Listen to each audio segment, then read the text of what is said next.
Hi guys, we're just waiting on one of your lecturers, Mr. Najmuddin. I think we'll give it another like 5 or 6 minutes before we start this fully. You can pass the link to your friends. You can ask them to get on while we wait and start this. But yeah, just a heads up, we'll probably start at about 11:06 or 7 like that. So yeah, all good.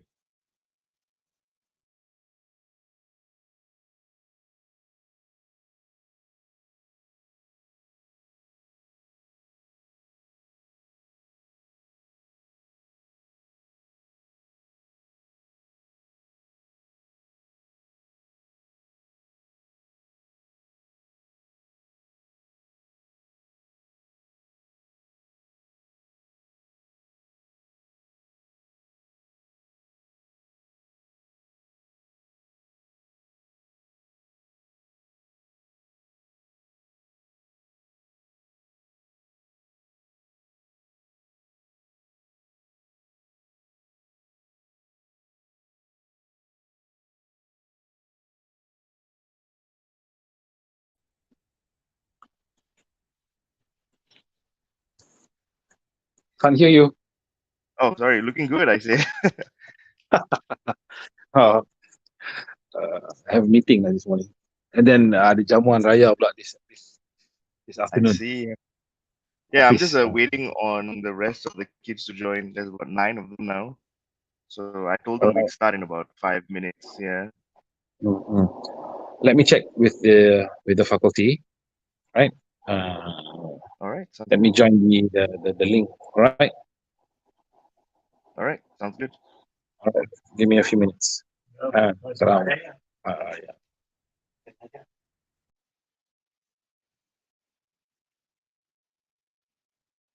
Pray from the man himself,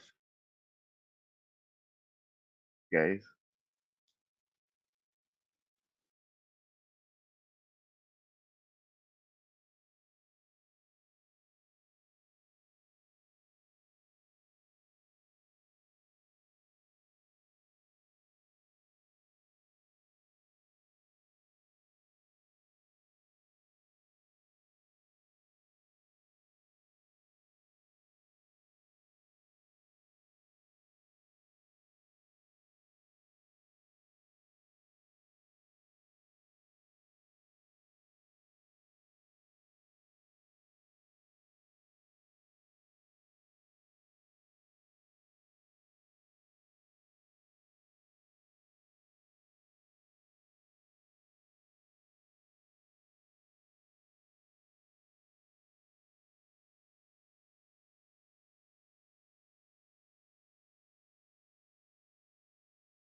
Well, I guess while we wait, I can answer any of your questions before we start with the seminar, before I talk about CVs or getting a job or what skills you need. Do you guys have any questions, anything on your mind in terms of what do you want to work as?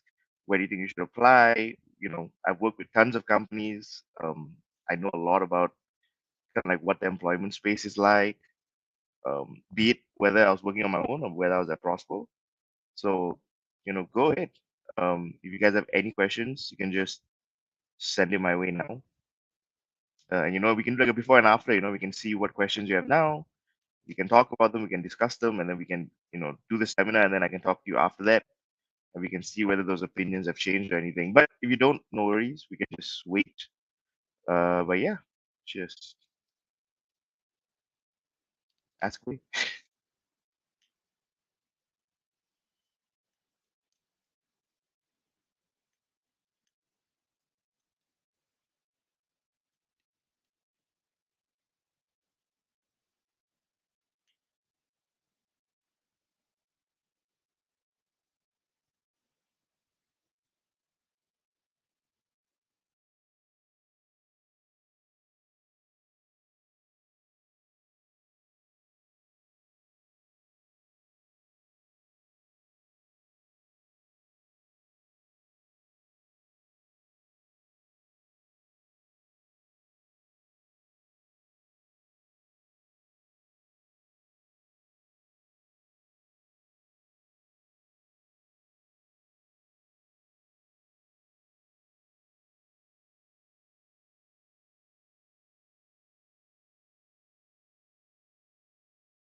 All right. Hi, guys. Welcome to the Prosper Career Basic Seminar.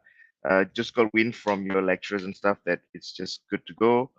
Um, Before I start the seminar, I'm just going to start with a short video, just sort of intro Prosper, intro what we do, and I'm going to move right into it. So, yeah, I'm just going to play that and then I'll keep you guys.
All right. So that was kind of like the introduction, what Prosper is, what we do, kind of showing you what the job portals look like that we do. And we have one that we've built specifically for you guys, specifically for your app. I'll get all into that towards the end of this. But yeah, this is the Career Basic Seminar. We're going to talk about, getting a job. We're going to talk about what skills you need, what skills you should be showing off, what you should be doing, towards the end of your degree, so make your CV look better, what you should be doing in the beginning of your degree if you're in first year, etc. So I sort of make it look bad, to make yourself get a head start. But more importantly than anything else, I want to say today is if you guys have any questions, let's keep this casual, right? If you have any questions, just ask away. If you're on the link that your teacher provided you, you're probably on the Prosper website. If you want to ask questions, click go to the YouTube page and just type on the side, see a live chat. And you can type anything you want, I'll get it. Then we can talk about it, we can discuss it. I think it's better for me to answer your questions, so you guys have a better understanding of what you should be doing, or if something's on your mind, it should be answered, and I'm here to help more than anything else. That's what I want to do. So yeah, let's just jump right into it. We'll jump into the presentation and we'll move it on from there. So this is me. uh, that's my name. You can call me Tarma. I did a BA in Economics and Development Studies from SOAS in London. I'm a partnership manager at Prosple. I manage Singapore, I manage India, I manage Malaysia. And why I joined Prosper is kind of interesting because there's absolutely nothing to do with economics. But I think that's the trend you kind of realize when you start working, that what you end up studying and what you end up doing kind of don't end up relating to each other. Of course, there'll be skills that you can transfer, and that's obviously the best thing about work, I'd say, is the working world's completely different from university, where you're kind of siloed, where it's like, oh, I'm studying this thing, I'm going to be that. I know tons of friends of mine who are engineers and end up being consultants, who ended up being accountants, who ended up being software developers, because you have the skills already, right? And you can transfer that into a lot of other industries. Just being good at Excel is extremely advantageous. You already have a career in finance, you already have a career in consulting, and these are like at the big companies, right, where you can make lots of money. But when you know to transfer skills and how to transfer the skills, you learn that as you go. And yeah, I'm just sort of an example of that. So I was done with university. I really thought I was going to do in economics. I really wanted to work at Bank Negara, for example, because that's mainly where economics go. We do policy. But once I started working, I realized jobs are extremely scarce in that kind of sector. And B, I had lots of other skills and I could go into lots of other things. So I moved into investment banking, then I moved into management consultancy, and then I found myself here. So far removed from the realm of economics, but still very within my skill set. Every and the other thing is like it also depends on what you like, what kind of trade-offs you like making, and I'll get into that in a bit as well because we talk about that. And once you decide what you want, what you like to do, you're gonna have a much better idea of where you can move, and your options just sort of open up and become extremely wide. So right now, if you're applying for jobs and maybe you feel a bit, you know, maybe in a box, you think like, oh, okay, I can only do these things, and I don't have a lot of opportunity here. Don't worry about it. Sit down, think about it, and we'll talk about these things in a second, right? Sit down, think about it, and you'll have a much better understanding of what you can do, moving forward to actually help you, uh, you know, get a job that you like, be in a sector that you like, and enjoy yourself, which is actually the most important thing. So, what are we going to cover today? What's this thing about, right? We're going to talk about working out what job you're going to love. We're going to talk about the graduate landscape. We're going to talk about what employers are looking for. We're going to talk about show employers you have the right skills, get your foot in the door. So once you do all of that, how do you actually get in front of employers? How do you find out what employers? And the last thing is thinking outside of the box, different career options, which is what I was sort of alluding to in the beginning, right? If I'm moving too fast or anything for you guys, just let me know in the comments. I'll speak a little slower. If you guys want me to kind of roja it up, also let me know. But yeah, for until anyone says anything, I'm basically just gonna keep at this pace. Cool. So, what are we solving for? What's the point of all this, right? We're trying to find essentially, you know, what are the things, what are the recipe you need to find a job that's going to be good for you? You definitely do what you love, and I think what you love in terms of a job is kind of different from what you love in general. Because at the end of the day, like you love what you love, but the moment you put oh, I have to do this every single day, and if I don't do this, I won't have money to pay my bills, etc. It becomes harder. It becomes a lot harder to love something. But if you do what you're passionate about, if you do something you believe in, if you do something that it makes you feel good, all of that is kind of classified under what you love, and it's going to make getting to that job every day a lot easier. You also want to do something that you're good at. Nobody likes to not be good at something, or even if you aren't good at something in the beginning, you want to be doing something that's going to give you this platform to learn and be better, and you can excel at in the long run. So, maybe it's not something you're good at right now, but something you can see yourself being good at. And at any job, please know that you can learn on the go. I don't think there's any job I've been to that's kind of been like, oh, you must know these things. I mean, besides of being a doctor, you must know these things. And if you don't know these things, we're not going to give you the job. A lot of times they're going to look at the whole package. They're going to look at all the skills you have. And, they're going to be like, okay, yeah, like I can teach this guy X whatever thing. And, he'll be able to do the job. I have friends that went into accountancy that didn't even technically know how to do accounts, and over the time they learned accountancy.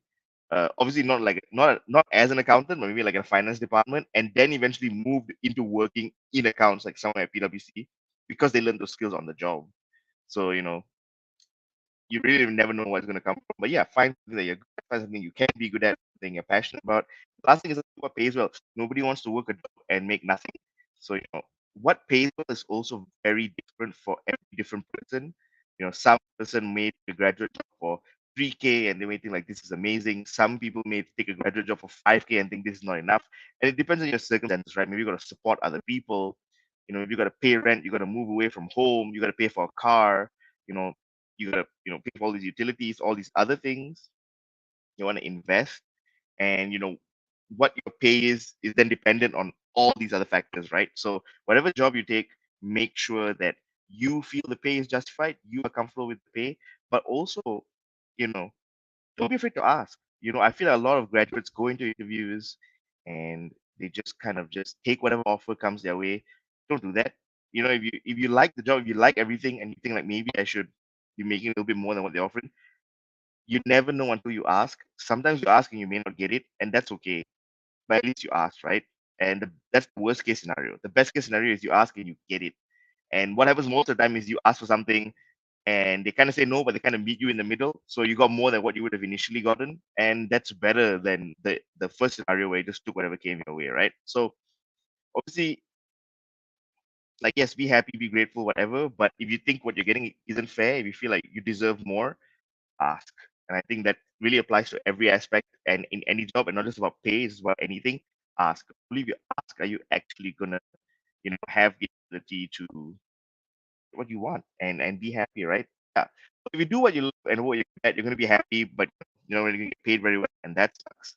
And if you do what you love and you get paid well, it's a people say it's a dream, it's possible, but it's not, it's fine in between, right? Not every job's gonna be like this. And if you do what you're good at and you do what pays well, you're gonna have money, but you're gonna be bored. And some people may hear me now and be like, are you kidding? That's completely fine. But trust me, in the long run, you go to a job every day and you're bored, it's gonna eat you up from the inside. And I know tons of people who are making tons of money, but they weren't being challenged at their jobs and they left to do something else. And maybe they could do that because they had a lot of money already. But at the end of the day, you're not going to be there forever. And with any job, I think it's about sustainability. You want to be there for a decent amount of time so you can grow, you can learn. So at the end of the day, you want to get a job that's all three of these things because that's the win, right? Do what you love, you get paid a good amount, and you're good at it, or you're going to be good at it. It's a big time for you guys, and that's how you start a sustainable career essentially. So, how do you work out what are you going to love? How do you work out what's going to be good for you? Self awareness is extremely critical. Only if you know you can you make decisions that are best for yourself. And how you do that is obviously by making trade offs. And it's about making trade offs between what is important and what you like. So these are mainly the key things that we think are extremely important for you to think about and see what you care about more. Do you like being comfortable or versus being challenged? You like going to an office every day and always getting a new task, always being challenged essentially, and always having to solve for new things, or do you just want to be comfortable? Do you want to go in every day? It's chill. You get your cup of coffee, you sit down, you ease into work every day. I obviously thought in the beginning of my working career that it was this, that I loved being comfortable, but I got really bored. And then I found out that I actually like a little bit more on this. I kind of like being challenged. I like a good balance. But yeah, you got to know, right? You got to think about it. Do you like being managed? Do you like having a manager that's constantly going to tell you what to do? Or do you like being autonomous? Do you like being independent? Like just go do your own thing. Everybody just kind of, comes back to you, just finish your tasks and come back. Who knows, right? I mean, right now, do you like working in a group project? Essentially, do you like working from HQ? Do you like going to office? Do you like working remotely? I think everyone should have the experience of working in an office. You know, with the way things are developing, maybe the next 10 or 15 years, this may not even be a thing. But while it's still there, I definitely think everyone should have the experience. You should go, you should try it out. I think working in office is very different. When you become friends with a lot of people you don't think you'd be friends with, it's a very different environment, and it's cool. But only if you work in an office will you actually know if you like working remotely. So I obviously my first few jobs were office based, and as I moved on, I realized I love working remotely. I love the freedom that comes with working remotely. I love being able to go wherever I want, work from wherever I want. My friends are like, "Oh, let's go somewhere to a beach or wherever," and I can just work from there as long as there's internet. That's literally the only thing that matters, and that's the freedom that working remotely has given me. But it's also a certain type of person that likes this, right? I know some of my friends hate working remotely because they can't get their work done. So what you're doing is important, and what you like and what really applies to you is what's the most important here when it comes to any of these things that I'm talking about. Do you like being a specialist? Do you like being a generalist? Both have their advantages and disadvantages, but you got to think about, do you want to be special? Do you want to do this thing, be extremely good at it, and you're constantly just doing that your whole life? You want to be general, which gives yourself a little bit more room to play with. You can go do things. You're gonna have to think about that, right? You like being a lone wolf? You was being a team player? You know, back to group projects. Do you like them? Do you like working in a group project? If you don't, maybe you should think about work that's more lone wolf. But at the end of the day, I think with any work, you're never alone. Even if you're just given tasks and you have to complete it on your own, you're still gonna have a manager. And having a manager means you're still technically in a team. But of course, we all know the difference between reporting to someone and having to work to complete a task. And that's what you're gonna have to think of, right? What's actually better for you? What's stronger for you? What's going to help you excel? Any of these things at the end of the day talks is basically applicable to what's going to help you excel, what's going to help you be the best version of you, and what's going to help you be the best, employee possible within whatever space or whatever job that you have. The last few things, right? Do you like being analytical? Or do you like being creative? Like working on things, analyzing it, or do you like doing your own thing? Getting these very vague picture ideas and trying to solve them. Everyone has their own fancy here, and I think a lot of jobs the best jobs are in the middle. But again, this is me, right? Some people may hate the analytical side of things. They just want to be creative.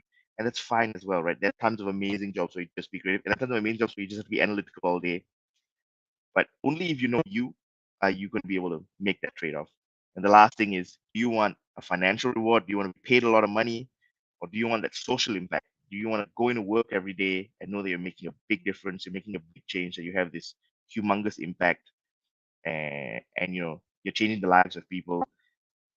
Now, let's be real for a second. A lot of jobs, it's hard to find this balance, but a lot of them exist, and you can find that, where you're getting paid a decent amount, where you're happy, you can live your life, you can do the things you want, you can support the people you love, and you can also make a big impact, and you can change the things around you, you can help the people around you. It's not easy, and you're going to jump around and you're going to find out, and it's going to take research. But if this is really important to you, you want to find this balance more than anything else, you feel like this is the balance that you need to find, go out there. Any one of these things, actually, if you feel any one of these things are more important than the other, are the most important, do your research, look into yourself and see what's most important, and then and only are you able to find a job that's actually going to be the best for you. Now, the free online personality test that we have, I'm going to paste the link in the chat box. You guys can go to it after this seminar. You can check it out, and yeah, it's a good start. Only once you've talked about these trade-offs are you then going to be able to know yourself better, and only if you know yourself better are you going to be able to find a job that you love and do what you want and set yourself up for a career that's sustainable in the long run. You're not just working a job today. That's the thing, right? Like university, school kind of ends. That there is a timeline for that. Like when you start primary school, by a certain age you're going to be done with school and there's nothing left. Of course you can continue on. This is obviously me talking about undergrad, you getting your degree. But maybe you do your PhD, you do your master's, that adds another 5, 6, 7 years. But even then, there is a cutoff point, right? Like at the end of the day, you are going to end up working a job some way, somehow. And when you do, it's kind of forever-ish, right? You kind of work a job way longer than you ever went to school for. And just recently, I was playing golf, and I was talking to this old uncle who was in front of me, and he was pretty retired, but obviously we were joking like, "Oh, you look young," like whatever. And I was like, "Oh, how old are you?" He was like, "Oh, I'm 65." He's a government servant, and he was just like, clearly he's living well and stuff. So I'm like, "Oh, you're on pension, you're retired." He's like, "No, I can't. There is no retirement. You just kind of work your whole life and it becomes stagnant." So these things can go on for a long time, and only if you know the skills and the things that you like and you love and the things that you dislike, and you find something that you don't mind doing for a long time, and you're going to find something that you can excel in, and only when you excel at something can you eventually work to get the life that you want. That's why all this was extremely important. So let's set the scene right now, right? Let's kind of through this. These are kind of two scary charts for university students. When I show this, a lot of students kind of freak out. Of course, this says, Australia and the US, but this applies everywhere from what we know. And what we can see is this, right? One, the percentage of people aged 15 and 64 with a bachelor's degree or above uh, is increasing. It's gone up from the 1990s. You can see it's a steady increase, and it's only going up. More and more people are, getting a job, are out there with a bachelor degrees than there ever was, which means it's more competitive for people with degrees, right? But more importantly than just having a degree, more and more people are leaving those degree courses with better grades as well. So you're not just competing with more graduates, you're competing with graduates of higher caliber as well. More of them are doing better, more of them are excelling at their jobs, more of them are excelling at school. So on paper, there's a lot, you know, in face value, it's a lot to compete with, right? But let's set the scene. Let's really dive into this. Let's talk about this. You know, the thing that you also have to know is that for every job in general, there's about 42 applicants. So that includes you. You're competing with 41 other people at any given time for any job. This is more depending on the company and the job in the industry. Could be less depending on the company and the job in the industry. But on average, it's 42. But obviously, I've seen jobs that have 30 and 20. And I've seen jobs that have 200 and 500 applicants applying for one spot. And yeah, it's competitive. That's essentially all you have to know. But what are employers really looking for, right? What are the things that you have to know that are, what are the things that they are assessing to make their recruitment decisions? And what are the things that you should be honing? What are the skills that you should be honing so that you can stand out amongst this crowd of other degree holders that are also applying for jobs? The first thing is communication skills. This is so key. 87% of employers assess this skill and say it's extremely important. 13% assess it and say it's quite important, but every single one of them are assessing this. There's not one employer that's like, oh, I don't care about communication skills.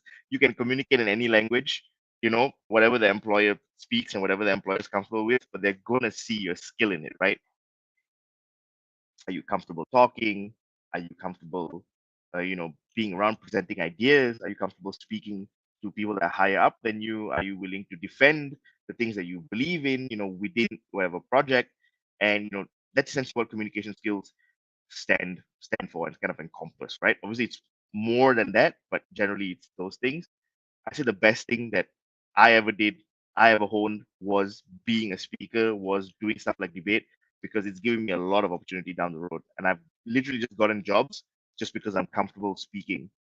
And that's something you guys should always keep in mind. There's always time to hone this skill. There are plenty of ways to get better at communication, be it talking with your friends, be it joining Toastmasters, be it going online and talking in chat rooms, whatever. But as long as you're comfortable speaking and you're confident speaking, you're going to have a lot of opportunity. The next thing is teamwork. So 83% assess it's really important. Some of them say it's quite important. Some of them say it's not very important. Again, everyone's assessing this. So being able to talk well and clearly and knowing the nuances of speech and being able to work in a team, these are all things that are going to help you be an employee that stands out in the pool of everyone else. After that, it's interpersonal skills. Again, everybody assesses this. 2% say is not that important, but everyone's assessing this, right? Give me 1 second, yeah, guys.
Hi there. So I just found out that was, uh, yeah, you can have that back in a second.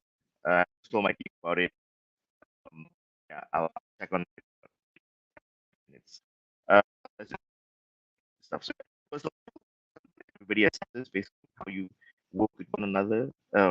Not say teamwork, but how you present yourself. How you carry yourself um, uh, amongst other people. Again, very important. Essentially, the vibe. uh, Other than that, resilience. So as you can see, now we're getting into the trend of things that are not really assessed. So, more than anything, these are the three things that you have to take away from this chart: communication skills, teamwork, and personal skills. But everything is important here, right? So, resilience, basically how strong you are, task given to you, are you going to get through it? Are you going to find out the solution so you can get better at it and you can solve the problem? Basically, you're not going to give up. Uh, and then, just let's jump to the rest of these. Understanding of the organization. A lot of graduates, as you see, go into interviews thinking that, oh, I got the interview, so I'm gonna start from this point onwards. And what they don't realize is you really have to understand the organization, you gotta understand what they do, so you can see how you can contribute to this and how you can, be better within the organization, how you can make them better. And again, 30% say it's extremely important, 51% say it's not that, it's quite important, 60% say it's not that important, 3% don't assess it. So as opposed to resilience, which 49% say is very important, but 10% don't test it, and we can see with understanding the organization, less people say it's extremely important, but generally it's tested more. So that's kind of the difference within all these things, right? Some things may be less important than others, in the general scheme of what's being tested. But all in all these skills are still what's going to help you stand out. So besides understanding the organization, how do you self-manage? Basically how you know, organize yourself. How do you manage your time? How do you handle the things that are given to you? These are things that are extremely important, right? Because a lot of time in the job, even if you work with a team, you're independent. So these are things, this is the skill that's really going to help you stand out. Initiative and enterprise, kind of an extension of resilience. So let's say it's not really a task, but you can help. Are you going to take the initiative to contribute? Or if you see something that's not being done, are you going to pick up the slack and do it again for the betterment of the company? And do you have that enterprise, right? Do you want to strive? Do you want to be better? Do you want to be better within the company? Do you want to excel? These are all things that are tested, and they want to see if you have it. Do you have the emotional intelligence? Do you know when is the right thing time to say things? Can you read the room well? Can you if you're talking to a client, can you see how they feel? Do you know when's the right time to, maybe if you're selling something, do you know when's the right time to get the pain point out of them? Do you know when is the right time to, pitch the idea, to talk about price, to talk about whatever? These are all really important skills. Emotional intelligence is something that maybe kind of down this list, but I'd say it's something that really helped me excel through my career in general. If you have a high EQ, emotional is that's IQ for emotions. If you have a high EQ, it's gonna benefit you extremely strongly in the long run. Are you planned and organized? 28% say it's extremely important. 36% say it's quite important. 9% say it's not that important. 15%, 11% don't even assess it. But being planned and organized, everybody thing, right? I may say plan and organize, and you may think it's like a set thing, or I gotta have a schedule, I gotta abide by these things. But everybody's version of being planned and everybody's version of being organized is different. I'm sure you've heard this term before, an organized mess, something that may look messy, but the person knows exactly where everything is. And that's still being organized, right? As long as you're getting your task completed, as long as you have a timeline and you can give people deadlines, you meet those deadlines, you are a planned and organized person. Um, and that's something you should definitely keep in mind. Don't let the pressure of what looks to be organized and planned get to you. As long as you have a system and it works and you can implement it and you can deliver, that's the most important thing. But always know that it's something you should keep in mind. Leadership tells you kind of this, as you can see, right? And say important, important, but that's the thing, right? Say some people are really, really good at their job and they don't even want to be leaders. And they're okay being managed their whole life as long as they're given news and the tools to excel. And that's fine. You don't have to be a leader to be great at life. Being a leader is a job on its own. Managing a team is a job on its own. We also need people that are just great at doing the tasks that's at hand. And that's fine. But obviously leadership is assessed because they want to know where you can progress in the company. They got to know what kind of promotion route is the correct route for you, as opposed to, because they're different promotion routes for everybody, right? They're different promotion routes for people that are they want to be essentially employees their whole life, and there are different promotion routes for they want to be leaders, and that's something you just gotta know and basically express in the get go, right? Uh, Culturally awareness. What is, what's the like? How can come different to other people? This is the thing. As you can say, but 5% is important. Now, it may be down the list, but having this skill and you can throw these things out during an interview is really going to help you stand out. And that's from living example. I've done this many times, and it's something that's really helped me because it helps you stand out. It may be kind of down the list, but up there with organizing, understanding the organization, being commercially aware as a candidate is something that's really going to help you be a strong candidate for any one of these companies they're going to apply for. Are you technologically savvy? And I assume most of you guys are. You're at that age where you're just going to grow up with technology, so I'm not really worried about that. This would kind of apply to people that are my age. But yeah, 26% don't even assess it. But again, it's a skill that helps, right? You have your little CV, you have those skills there. It's like, oh, you can design, or you can code, or you're good at using Excel, Microsoft, PowerPoint. And I don't mean just you can open it. I mean, you can really use these tools. These are all things that are going to help you stand out.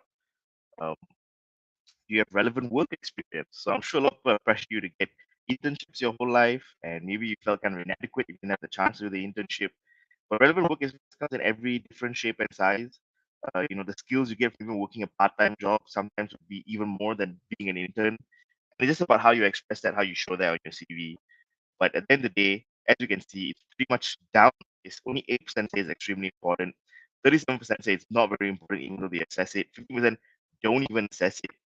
So, basically why I want to talk about this is because maybe some of you all are afraid, like, oh, I didn't do this internship. I can't apply for X whatever company. Don't let that scare you. Apply for anything that makes you comfortable. Apply for anything that you think you can do and you can excel in. And don't let something like relevant work experience stop you. I applied for jobs that required like 6 or 7 years of work experience, but I only had like one. And I still got the interview because at the end of the day, it's just about confidence. Are you confident that you can do this job? You read the job description, are you confident that you can do these tasks? And if the answer is yes, you tick all those boxes, do it, apply. Don't let anything stop you. Because again, the worst case scenario is you don't get the interview. Who cares? But the best case scenario is you do get the interview and then you actually have a shot at the job. And the only thing that's stopping you is you in these scenarios. Last thing being a is not you about graduate, what did we do well is secret. You know, 11 is important, 6% quite important, 30% not very important, and 22% don't even assess it. So half the market isn't even assessing grades. They don't care about your bachelor's degree. They don't care about what you got in university. They care about all these other things because that's what's going to make you a good employee. A university degree is going to get you in the door. A university degree is going to help you, maybe it's going to make your life, it's going to make your life easier. That's for sure. But once you're in the door, once you got the interview, that's when the real interview starts, that's when the real test start. And your degree may help you, answer some questions, may give you that specialist knowledge, that technical knowledge, may give you the qualifications to apply for a certain job. But all these other skills are going to help you stand out. And that's something you really got to keep in mind. And these are why I talked about all of that before I even talked about this. Also because it's the being a in any another category as a with it's in the you already have a shot at almost any job like graduate program, grad, job for a graduate, any entry level position, go for it. Don't let anything stop you. So, as you can see from these two scary charts, I don't think you're not very scary anymore as you know about all these things now. So, yes, do well in your degree. I think that's really important. At the end of the day, you are doing a degree for yourself. You're doing a degree, your grades reflect your hard work. And I think that's what people don't really recognize. Yes, I may assess grades as the last thing. But if you show me that you did a degree for 4 years, you did well, in those 4 years, etc. It shows me that you're organized. It shows me that you work hard. It shows me you have initiative. So it kind of shows me you have all these other skills. but the grade at the end is different, right? And some people may not do well for other circumstances, and be ready to tell that story, right? Be ready to explain why, because interviewers will ask you about it. And as long as you have good enough reason, that's completely fine, you know. But of course, the reason can't be like you were sleeping, you were playing games all day. But you know, even if you were, as long as you did well, that's fine because it shows that you have balance, that you're organized. So you know, it's all different things in all different shapes and sizes, and it's just about how you present yourself at the end of the idea.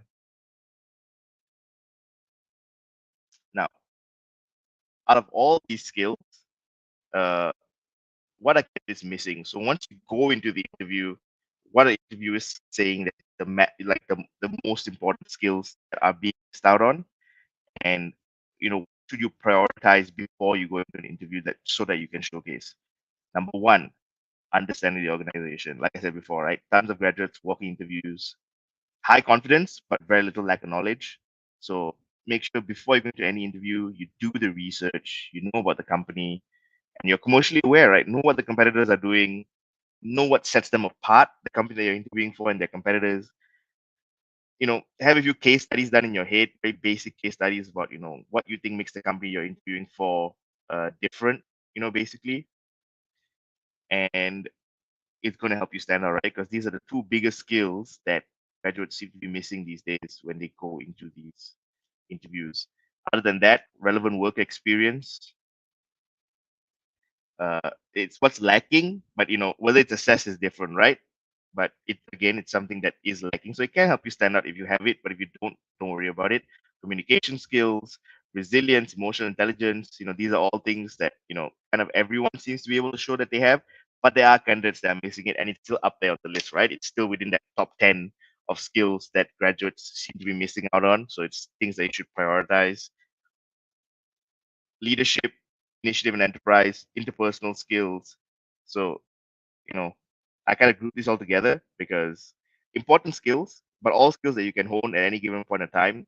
And it's really like a personal thing. So think about it, you know, look at yourself, be introspective, see what you want. It doesn't matter if you lack any one of these skills because you can work on it as you go.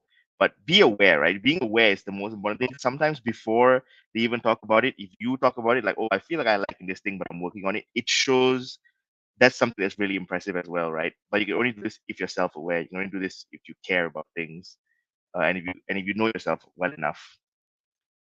Um, Self-management, you know, a lot of graduates seem to lack the ability to self-manage. Basically, if your manager's not there, if you're not given any tasks, you're still going to be a productive, contributing employee because you can manage yourself. Technologically savvy, so you know, graduates still seem to be lacking on this, and it's something that should be prioritized. Planning and organization, teamwork. So, you know, I think most of you guys are pretty good with this. You're basically at the end of your degree, if I'm not mistaken. So you're pretty planned and organized. Congratulations.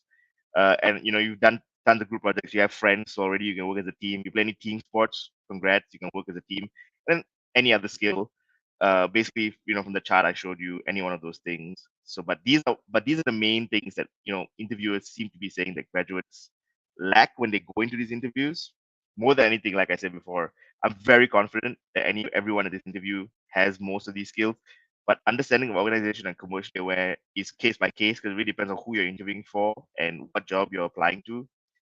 As long as you take the initiative, that's essentially it, right? As long as you take the initiative to care about the jobs you're interviewing for, as long as you take the initiative to go and see what what this job is like, what the company is doing, you're already going to be ahead of the other candidates that are applying for whatever job this may be. Um, Before I move into this, I'm going to give you guys like a short break because I'm going to fix your YouTube comments. So give me 1 second.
Just give me a minute, yeah, guys. Just gotta activate the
Hi guys. So sorry about that delay. We were trying to fix the comments for you guys. So if you go to the YouTube video, I think there are finally comments now. You can finally like say things to me.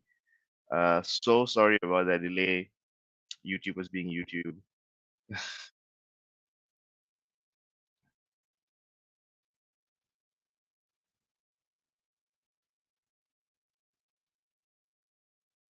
So let's jump right back into it.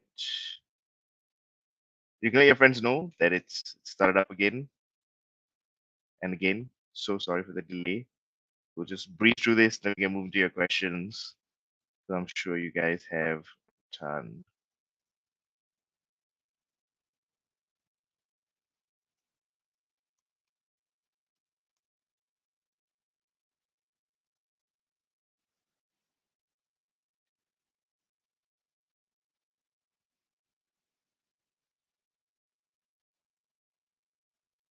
All right. So back to where we were. So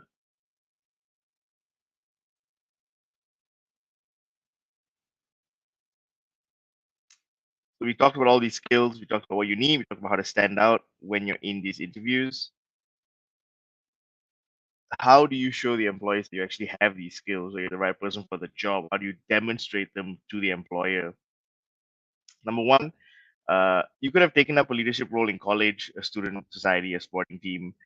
Any one of those things would essentially show you have all these skills already because it shows that you have the initiative, that you're a leader, that you have emotional intelligence, that you can plan, that you can work in a team.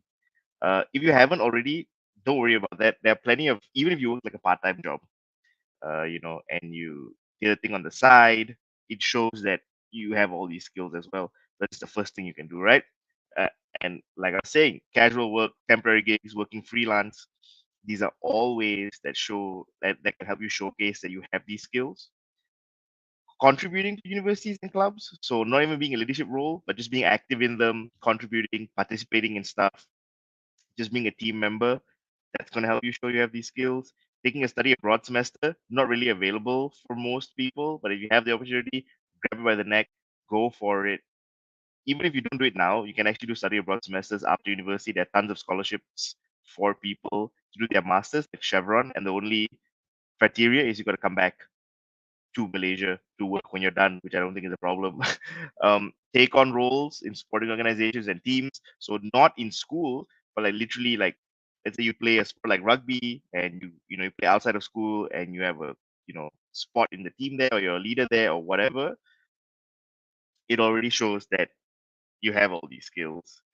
Having a unique hobby and interest. So let's say bar all these things, you didn't have the opportunity to join a club in school that you liked, or you didn't have a sport that you were good in that was in school that you could have joined a team.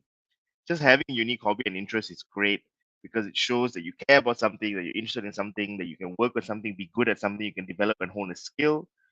So it's definitely something that you should care about as well.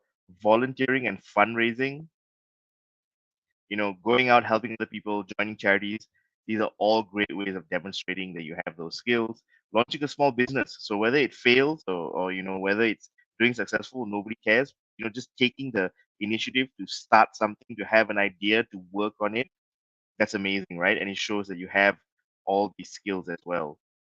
Taking a short course to gain a micro credential, so going to somewhere like Coursera or edX, doing a short course so that you specialize in something. That's a wonderful way to show that you have the initiative, you've taken the initiative and you care. And last but not least is, take any opportunity you have to practice public speaking. Like I said before, right? Hone those communication skills, being a good communicator, being able to talk confidently and present your ideas. It's really going to help you stand up amongst the pack and it's going to help you be a standout, um, you know, candidate amongst all these other candidates that are just in the pool with you.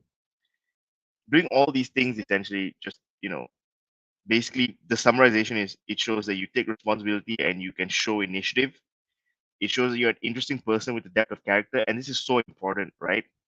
Moreover than having good grades, moreover than excelling at a certain skill, having character, being an interesting person is what's really gonna help you excel in life, and it's really gonna help you be the best person that you can be in any job. and it's why people are going to want to hire you, because you're an interesting person that has character and you're good to be around. And that's a lot of the criteria when it comes to a lot of these jobs. The CV, the interview, the whatever, that's important. But at the end of the day, if you have two candidates that are about the same, they're going to take the one that's more interesting. They're going to take the one that's better to be around. And that's why you want to do all these things, right? So you are an interesting person with character. And as you pass the airport test, right? You're sitting down with a stranger. Do you want to sit down? Do you want to talk to them? Do you want to get to know them? Hone these skills, and actually you're going to get the job.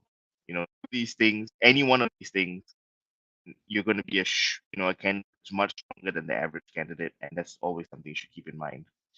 So how do we bring this all together? How do we showcase this to your employers, right? When you make a CV, it's really important how you structure it. And the structure of the CV is simple, essentially, right? A lot of people are going to tell you a lot of things, but this is how we like to keep it. Name, big name, make sure you have your phone number, your email, so they can contact you. They know who you are.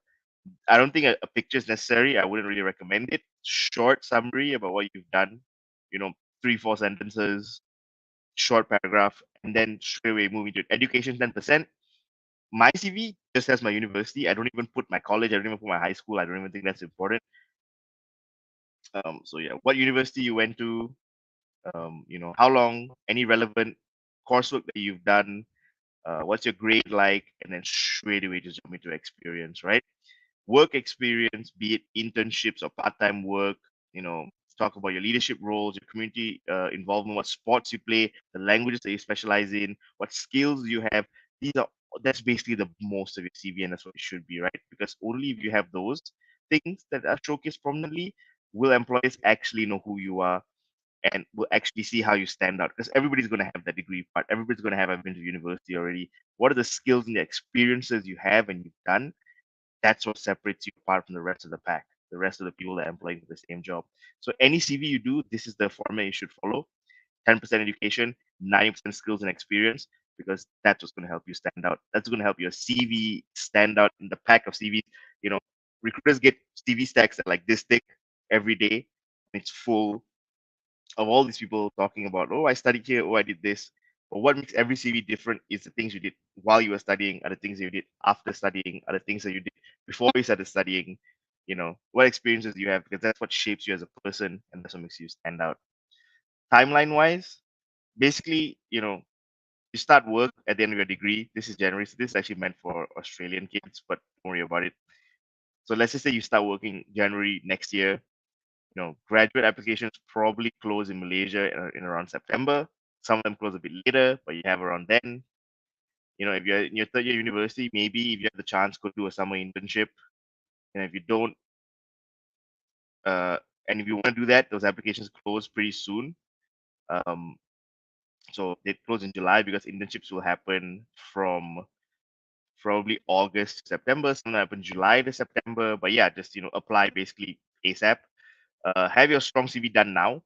Do it today, do it tomorrow. It doesn't take very long. Ask your lecturers, go to your career center, ask them about it. They are there to give you their advice.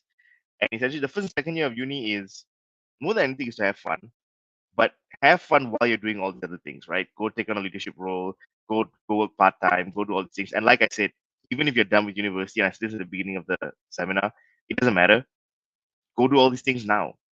There are tons of societies and sporting clubs you can join outside of university when you're done when you're done with university, and you can hone these skills there. Make sure you have a hobby, hone a skill.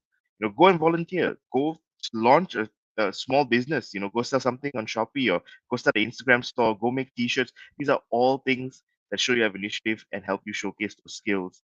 And yeah, maybe some employees may go like, "Oh, that's not relevant," but the good employees are never going to say that, and that's something you should always keep in mind.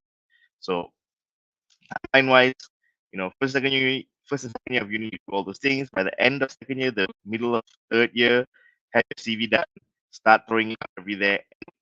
Best advice I can give you is quantity. Apply to as many universities as apply to as many jobs as you can, because you never know what's going to come your way. Apply to every job that interests you. Don't let anything stop you. When I was done with university, I was just throwing my CV everywhere.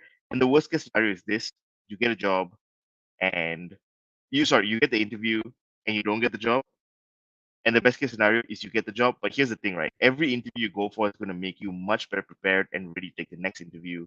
And it's going to make you a stronger candidate. It's going to make you a better communicator. It's going to help you handle these pressure situations better. And by the end of it, when you actually get the interview for the job that you want, you will nail it. But it's only because you've been for all these interviews before that. Nobody's great at interviews from the get go. Even the best communicators in the world aren't great at these job interviews in the get go because it's a different game altogether. The questions that you get asked, the scenarios that you're in. So the only way to do that is to practice, and the only way to practice is to throw your CV to as many places as you can, so that you have the opportunity to practice by getting those interviews. So go forth, go do your thing. Don't let anything stop you when it comes to applying for jobs.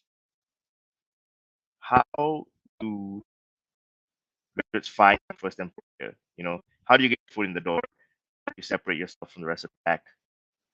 This is actually the breakdown of it. Networking is the number one thing, right? Basically, having a network, talking to friends and family, lecturers, etc. That's what's going to help you find the best job, or it's going to help you find a first job. Other than that, it's basically use the career centers, like going to your career center in your university, asking them what jobs they have available, what industry partners they work with, who they can help give your CV to, and job advertisements. So, you see it in the newspaper, you see it online, you see it on Instagram, jobs, oh, we hire graduates, whatever. That's essentially. And other can literally be anything. You see it on a bus, you see it in a flyer, you know, you are passing and hear a random person talk about it. You're like, oh yeah, I didn't think about that. That's the other. But this is essentially the breakdown in terms of how you're mainly going to find your first job. Now, in that, how do we use networking? Seeing as how it's the strongest one that happens the most, how do we use networking channels the best? Uh, you know, Direct employer approach, like literally see the employer you like and directly approach them. And it doesn't matter if you don't get the job, it doesn't matter if you don't get the interview, but making friends is a great first step. Once you have someone in there that you can talk to, you're gonna have someone to rely on. And maybe you don't get the job today, maybe 2 or 3 years down the road, you would have built that relationship, you would have honed that friendship, and then you're gonna, be able to uh, apply for those jobs there and get an opportunity there. Number two is friends and family. Have that channel. Don't be afraid to ask your friends' dads, your friends' moms. Don't be afraid to talk to your parents about it, or your uncles and your aunties, to see who's going to help you actually apply for those jobs, who's going to help you, um, who can help you recommend what industries that they think you're good at based on the skills that you've seen you've had this whole time. These people know you really well because you've been around them. So take their opinion highly, and take their advice highly. Don't be afraid to ask them.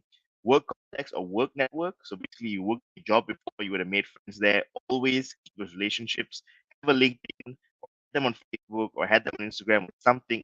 Build those relationships with them.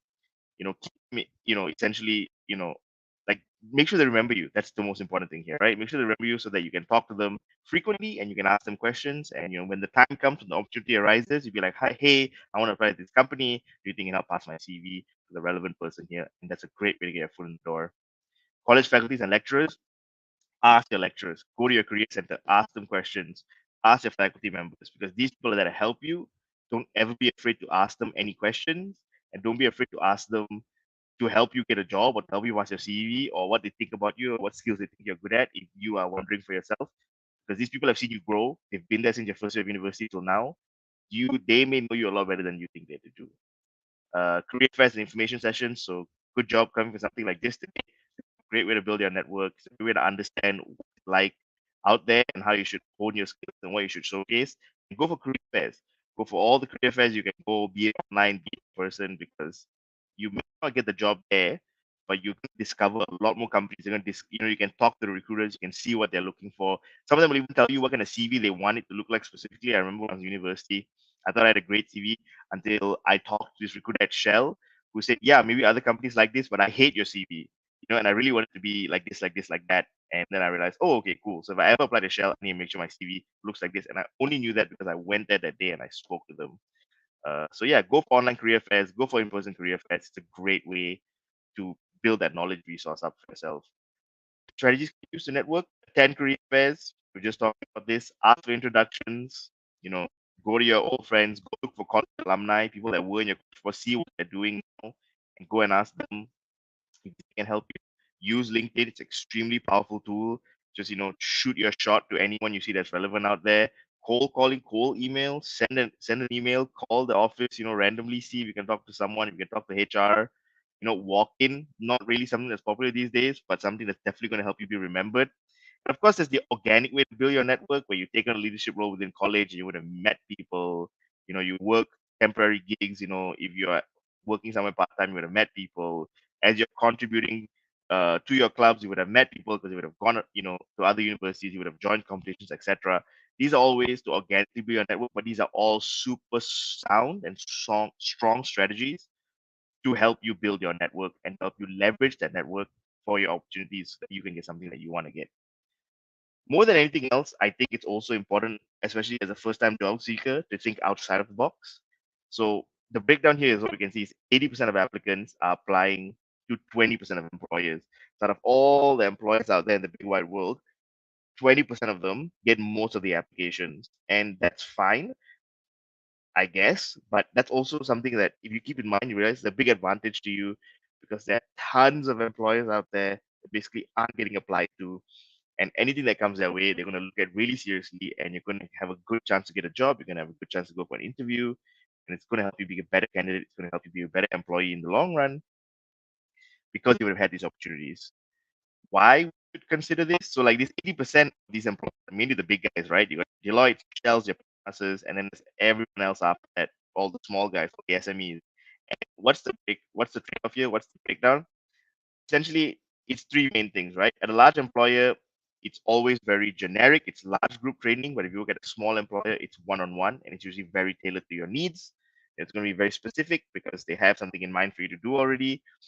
Your career progression is going to be very structured if you work somewhere that's really big, and it's going to be basically how long you work there that's going to give you the qualification to move on. But if you work for a smaller employer, I've seen people get promoted in 3 months, even though they've just been, they just come out of university because they're just good at the job. And small employers aren't afraid to do that because they're just looking for good people. So you can have really fast career progression, and you're going to have the ability to, get more flexibility and have more customized work arrangements, and it's just easier and better for you. And last but not least, when it comes to exposure, you're going to be exposed to large group projects, and when you're working at a smaller employer, you'll have a much bigger view of the company. You're going to be able to do more things, and you'll have direct exposure to senior leadership. It's going to make you more comfortable talking to bigger players.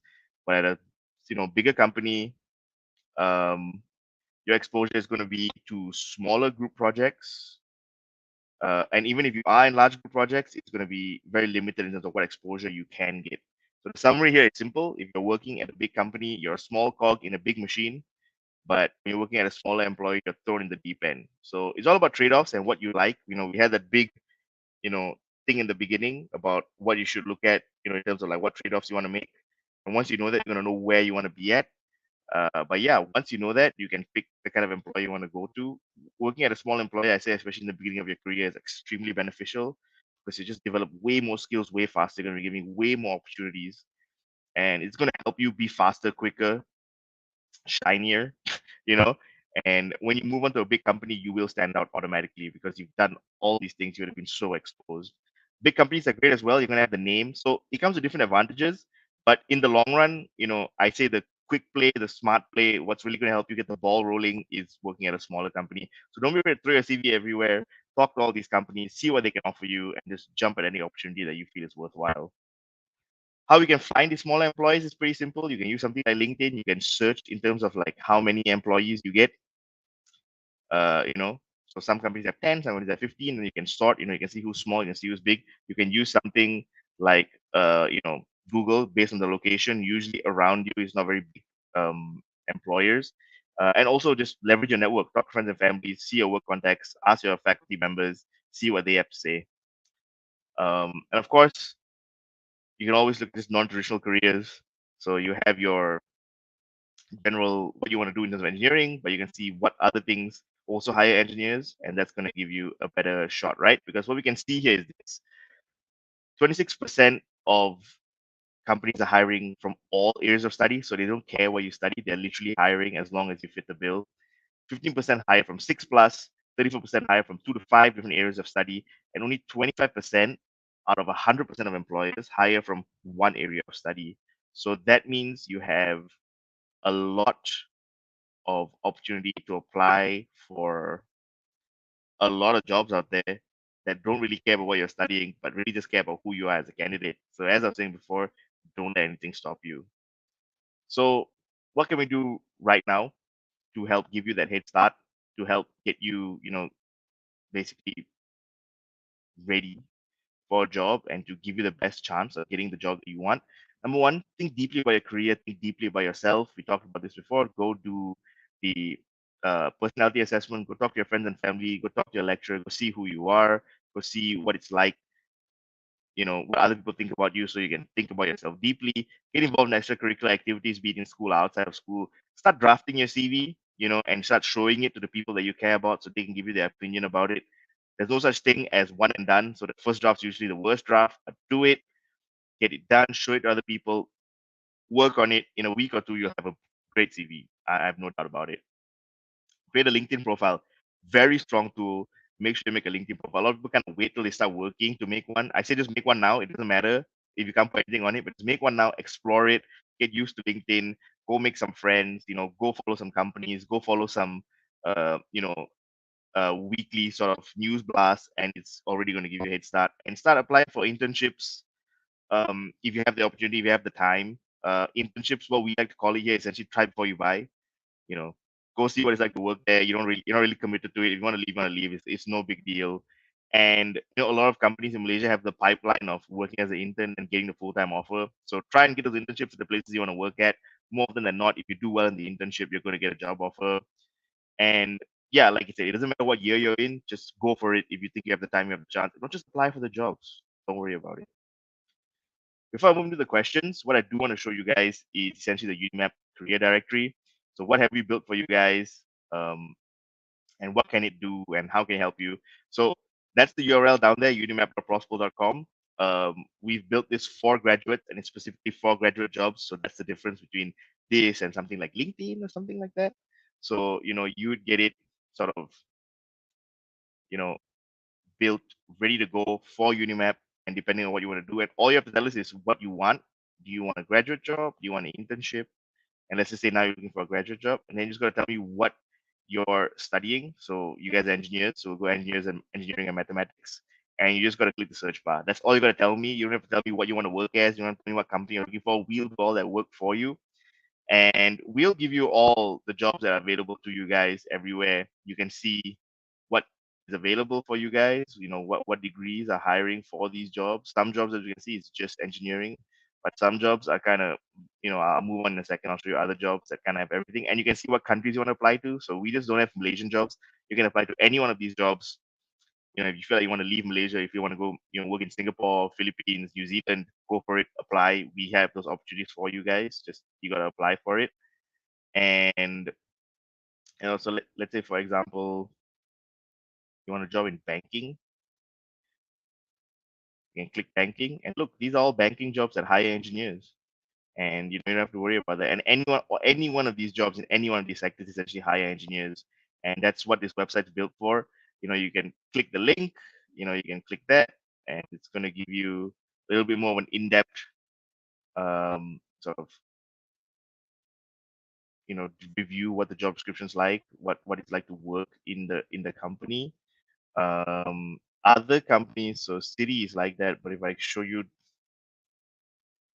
like Deloitte, for example,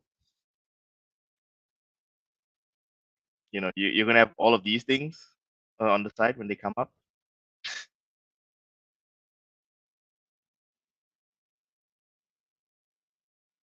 But yeah, so obviously you have the overview. That's pretty standard stuff. But you also have this, right? You have your reviews, you have your graduate stories, you have day in the life, and these are all stuff from graduates that are your age who are currently working in these jobs, and they essentially write the story of what the job is like, right? So review. This is a day in the life, and it literally is a day in the life. So you can see what the office is like. You can see what their day to day is like. Your day to day will probably be the same if you work as a graduate there as well. Reviews are reviews from graduates that work there. You can see the trade-offs. What's the pros, what's the cons. You can see, okay, what's the career prospects like? What's the culture like? Are they satisfied working there? Do they like the management? Are they happy with the salary? Clearly, not a lot of them are. And you can click learn more. You will see the essentially the reason we got that score, right? You can see all their responses. Oh yeah, yeah, I'm testing, looking for incidents, working projects, whatever. So everyone has their different reasons for why jobs are like that, but that's why we build up these websites for you guys. Try and make it as easy as possible to help you find a job. Find as many jobs as you want. There's no limit. It doesn't matter what you apply to, go for it. Click apply now, send in your CV. Um, we also have advice articles. How to write a cover letter, how to do your CV, how to stand out on social media. All these things are there. So by all means, you can click insights up here. We also have it. It's advice. You can click that and you can explore. But yeah, use it to your advantage. I wish I had something like this when I was a graduate. I didn't. I had to literally just look randomly and think really deeply about where I wanted to work as. We keep throwing on the jobs here, so you guys just gotta check every day and apply for whatever you think is interesting. We make it as easy as possible. That's the URL. Go for it. I'm pretty sure we'll put a link up on your UniMap website soon, so you can probably access it there. But yeah, whatever it is, just search UniMap Prosple on Google. You'll find it, no problem. So right before we end, we still have about 15 minutes. Do you guys have any questions?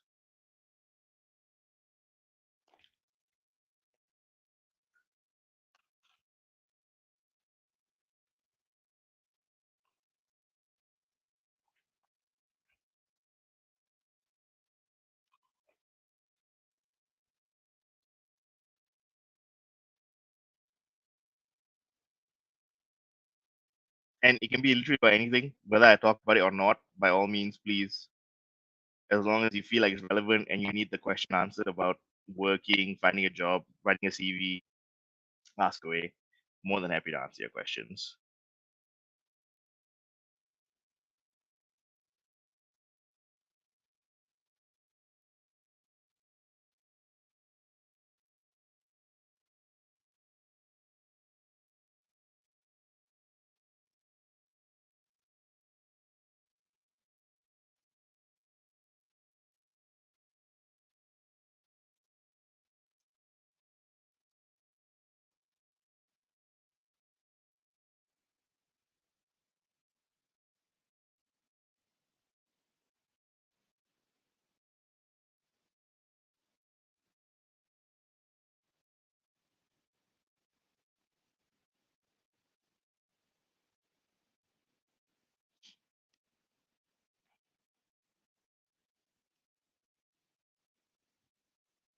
I think we'll just give it another 3 minutes. If you guys have no questions, I'll let you guys off early. You can have 10 minutes back to your day.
Okay. Cool. Let me just give you guys the link for the personality test, and it will be in the chat box. So by all means, please go and check it out.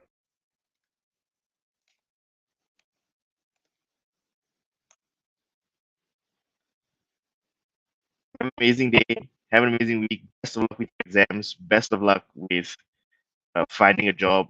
Prosper's always here for you guys. We work with UniMap directly, so we're here to give you guys that resource. You can find me on LinkedIn. You can email me. You can find me on the Prosper website as well, and just shoot me an email.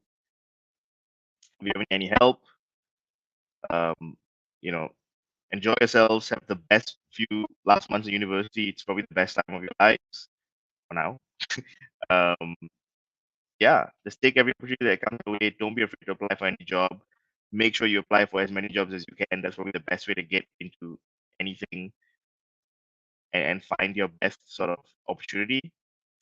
But yeah, enjoy yourselves. Have a good time. Have a great graduation. Um, yeah, guys.